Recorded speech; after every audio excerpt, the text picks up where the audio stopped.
It was a nice summer day, and my 5-year-old son James was playing outside in the backyard of our suburban home. James has always been a quiet boy.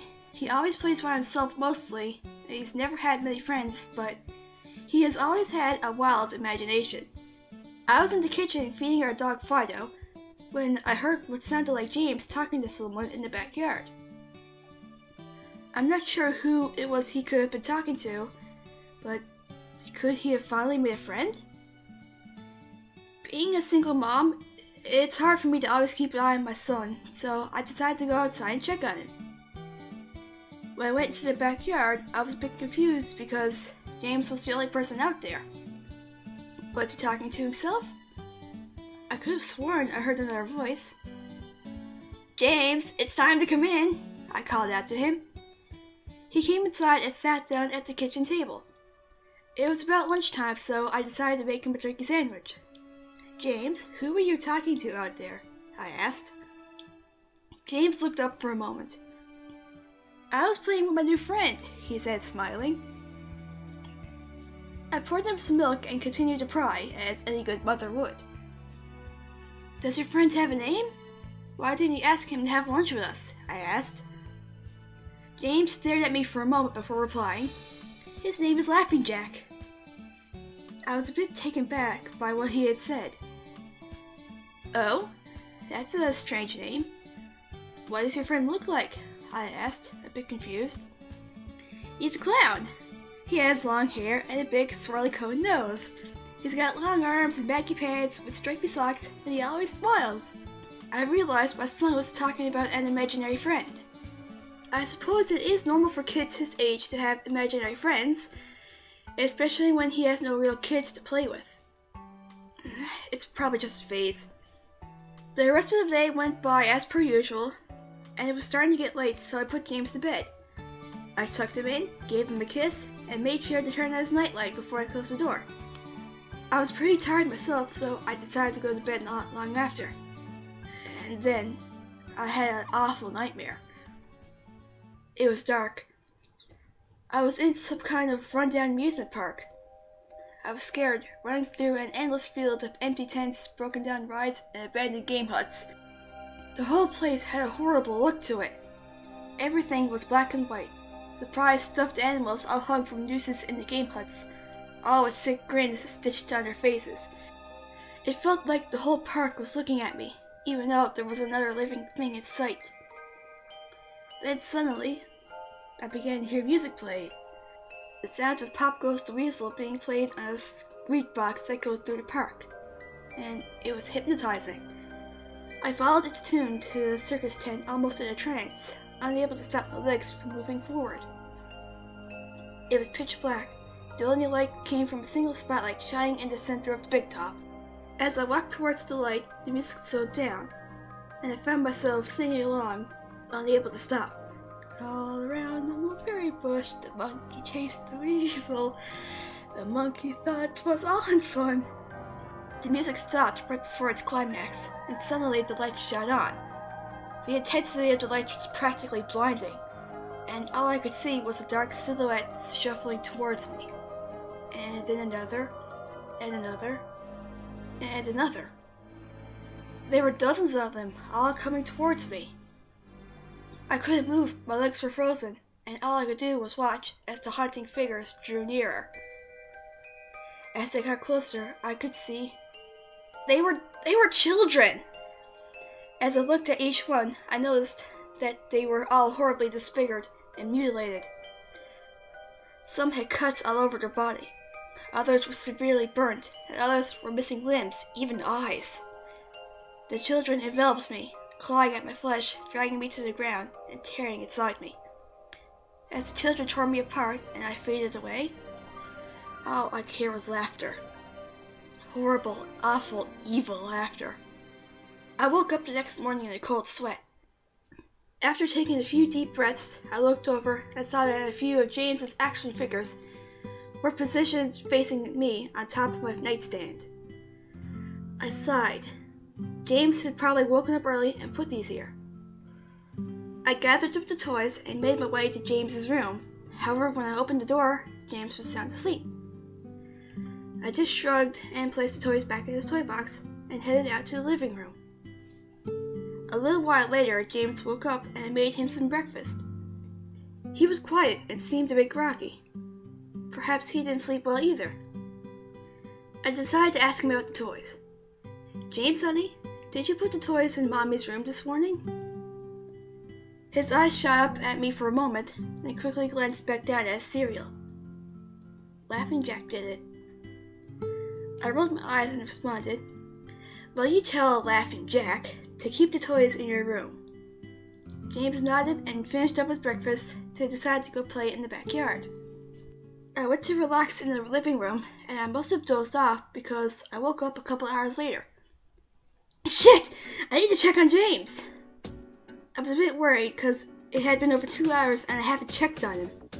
I went and stepped out into the backyard, but James wasn't there anymore. I was getting nervous, so I called out to him, "James! James, where are you?" Just then, I heard a giggle coming from the front yard. I rushed through the gate and ran to the front of the house. James was sitting on the sidewalk.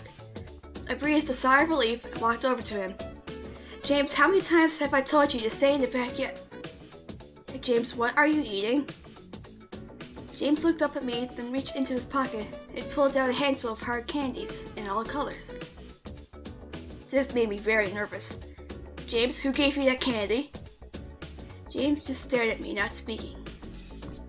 "James, please tell Mommy where you got that candy."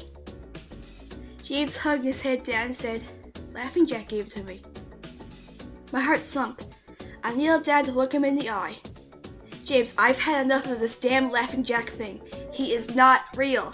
Now this is a very serious situation, and I need to know who gave you the candy." I could see my son's eyes tear up. "But Mama, Laughing Jack did give me the candy." I closed my eyes and took a deep breath. James has never lied to me, but what he was telling me is impossible. I made him spit out the candy and I threw the rest away. James appeared to be fine. Maybe I'm just overreacting, that's all. He could have gotten it from Tom and Linda from next door, or Mr. Walker down the street. Either way, I'm going to have to keep a closer eye on James. That night, I put James to bed as usual and decided to go to bed early myself. Suddenly, I was woken up by a loud bang coming from the kitchen. I sprung out of bed and hurried down the stairs. When I got to the kitchen, I was horrified. Everything on the counters had been thrown to the floor. Everything on the counters had been thrown onto the floor, and our dog Fido hung dead from the light fixture. His stomach was cut open and stuffed with candy, the same type that James was eating earlier that day. My shock was quickly broken by a sharp scream coming from James's room, followed by loud crashes. I quickly grabbed a knife from the drawer and moved up the stairs with the speed that only a mother whose child is in danger could have. I burst through the door and flicked on the lights. Everything in the room was knocked over and tossed onto the floor. My poor son in his bed, crying and shaking with fear, a pool of urine staining the sheets. I scooped my child up and ran out of the house and went next door to Tom and Linda's house. Luckily, they were still awake. They let me use their phone and called the police. It didn't take them long to arrive, and I explained what had happened. They looked at me as if I were crazy. They searched the house, but all they found was a dead dog and 2 trashed rooms. The officer told me that someone had probably gotten into the house and done this right before making a quick escape when they heard me coming up the stairs.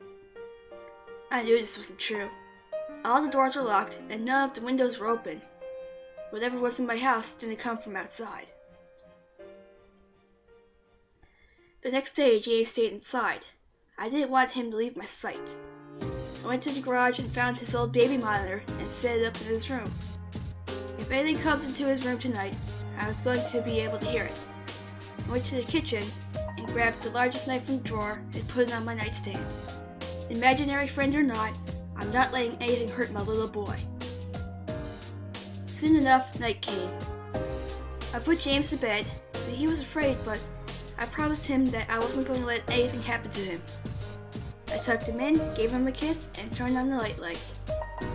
Before closing the door, I whispered to him, "Good night, James. I love you."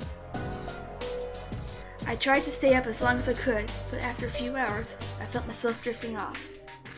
My baby would be safe for the night, and I really needed to sleep. Just as I laid my head on the pillow, I heard a soft noise coming from the baby monitor I had put on my nightstand. At first, it sounded like interference, like the kind a radio would make. Then it turned into a soft moan. Was James asleep? Then I heard it. The laugh from my nightmare. That horrible laugh. I sprung up from bed and grabbed a knife from under my pillow.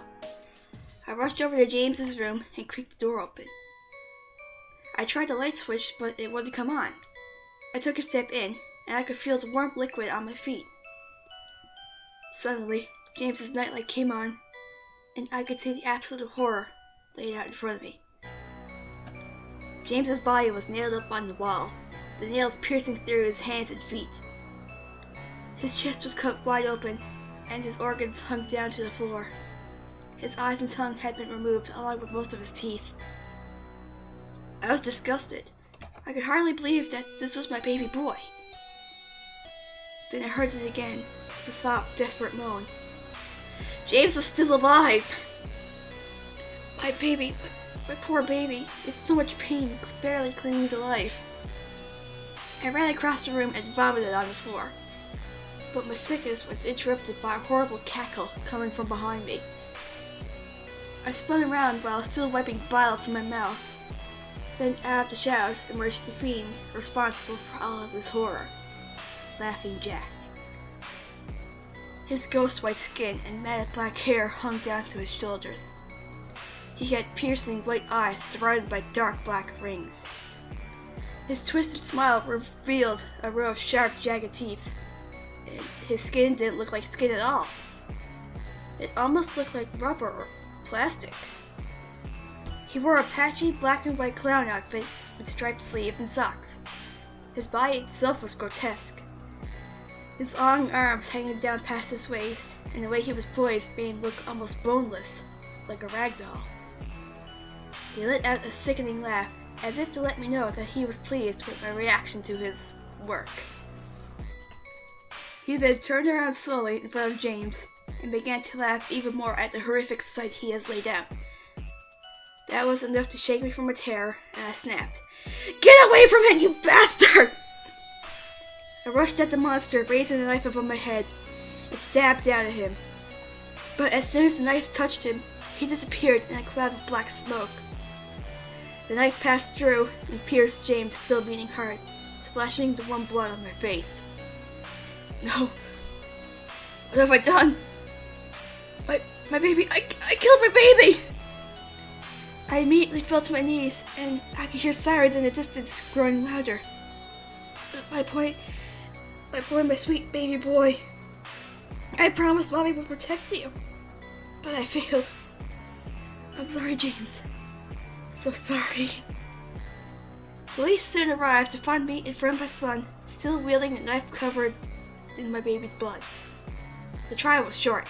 Insanity. I was placed in the Ferropolis house for the criminally insane, where I've been for the past few months.